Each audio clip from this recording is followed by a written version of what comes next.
Hello everyone, welcome back to my channel. Today we are going to take up an important part of contemporary world politics, contemporary South Asia. We are going to discuss in this chapter about the position of South Asia in the contemporary world politics. We will also try to understand the Asian members which are in the southern hemisphere and the relationship of South Asia with that of India. South Asia. It shares a very common political and economic background. First of all these countries have been the colonies to the various imperial powers, and that is how the background of their historical and economic changes were almost similar. All these countries were colonies, and most of them became independent 1945 onwards.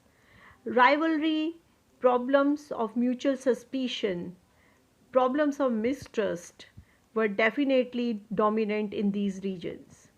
Not only this, secondly, they were having no clear demarcations in terms of political boundaries.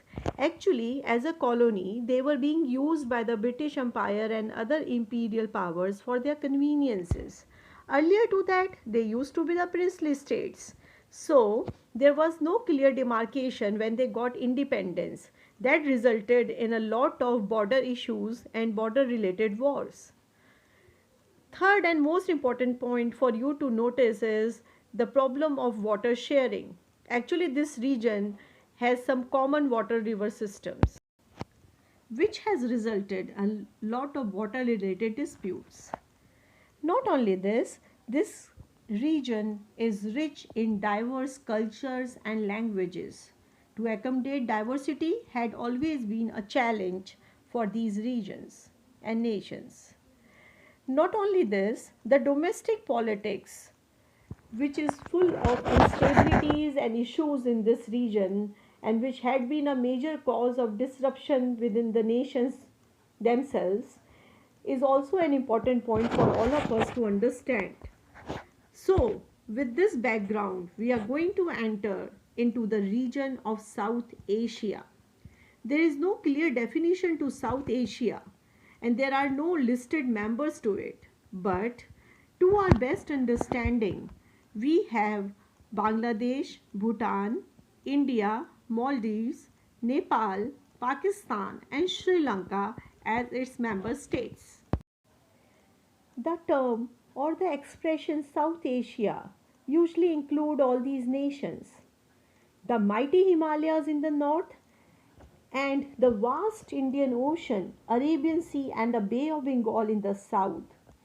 West and east, respectively, provide a natural insularity to this region, which is largely responsible for the linguistic, social, and cultural differences of this nation from the rest of Asia. Afghanistan and Myanmar are often included also while discussing this region. Not only this, even China is considered as an important player in this region, though it is never being included as a part of it. Thus, defining South Asia is very difficult, but in general, South Asia stands for diversity in many senses. It has its own specific space in terms of its religion, culture, and ethnicity. And that is how it is so different from rest of the world. Do remember that the geographical insularity of this region gives a separate recognition and identification to this region in the entire Asia.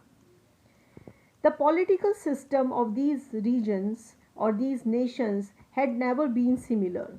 They are very different from each other, and this is the time to look into these states, these nations, and the kind of democratic system that they have. My dear friends, when you are going to look into these countries, you will be able to see that all types of present systems of economy and political systems are present in these countries. You can find parliamentary democracy in India and Sri Lanka. You can definitely find presidential democracy in Maldives and Bangladesh. You can also see how Bhutan is still continuing with a monarchical system, whereas Nepal has recently got changed to democracy. You will be able to see the very instability in the rule of Pakistan, which had been changing from military to democracy from time to time.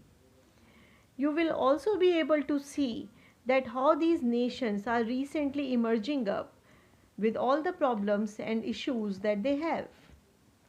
Now, when we are going to start with these nations, why not to start with the most complicated nation at the first? And with that particular thought in mind, we are going to take up the country of Pakistan. It did not take much for General Ayub Khan to take over Pakistan soon after his framing of constitution. It was a weak country, just suffered from the problems of partition. As Ayub Khan became the first military ruler, he had a complete control over Pakistan. But very soon he was taken over by another military ruler. His name was General Yahya Khan. Ayub Khan actually failed in implementing the democratic rule, and that led to a major dissatisfaction in the people. And Yahya Khan came up as very strong. Yahya Khan was the head of Pakistan during the Bangladesh crisis in 1971. It was the time when East Pakistan, now Bangladesh, broke away and emerged as an independent nation.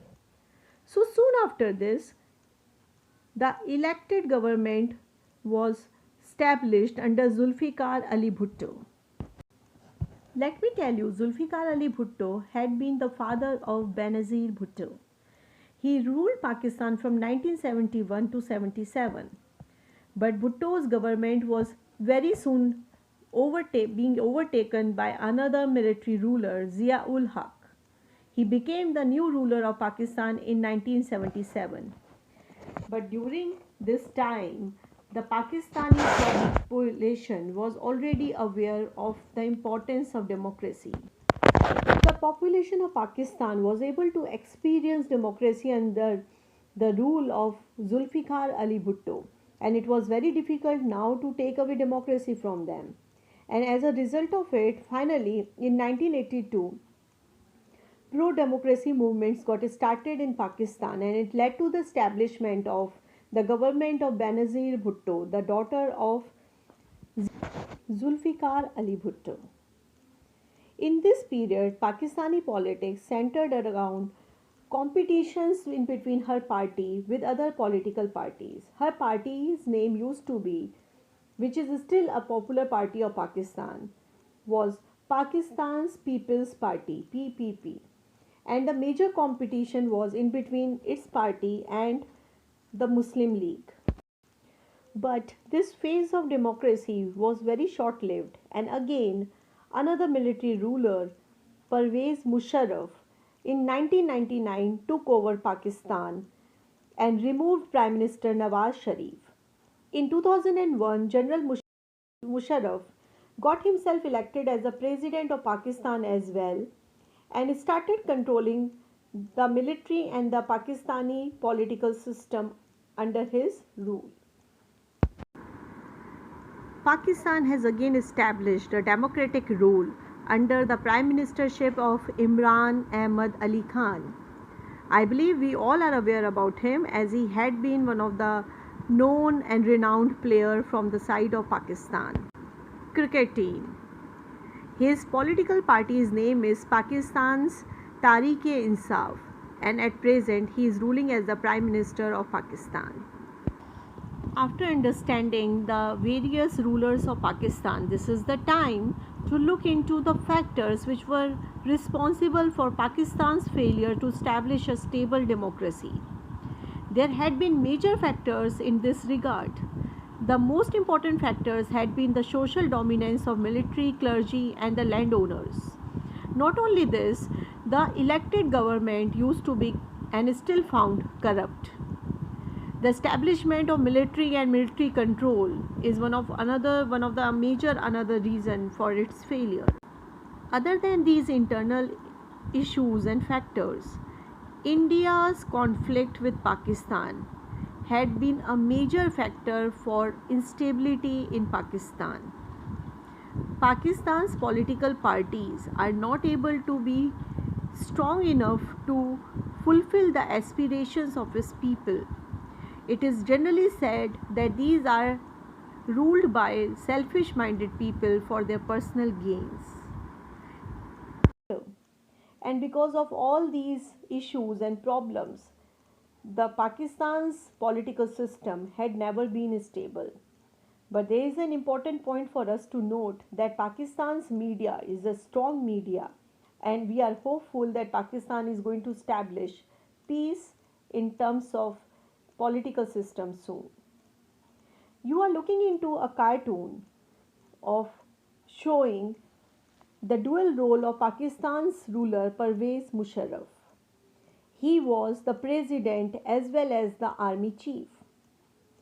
And he is trying to tell you in this cartoon that if you are going to elect me as a president and you do not consider me as your army general, then I will, and the country will not be able to gain any profit. If in case you consider me as army general but not as your president, then also my hands are going to be under a control and I will not be able to bring reforms in the country. But if you consider me as the army chief, army general and the president, I will bring valid changes in the country of Pakistan. That is how he tried to give arguments in favor of his rule in Pakistan. So this is Pakistan, a nation of South Asia, still struggling to establish a concrete political system under a democratic rule. I hope you have understood the concept of Pakistan. I will surely come back with other topics of this chapter.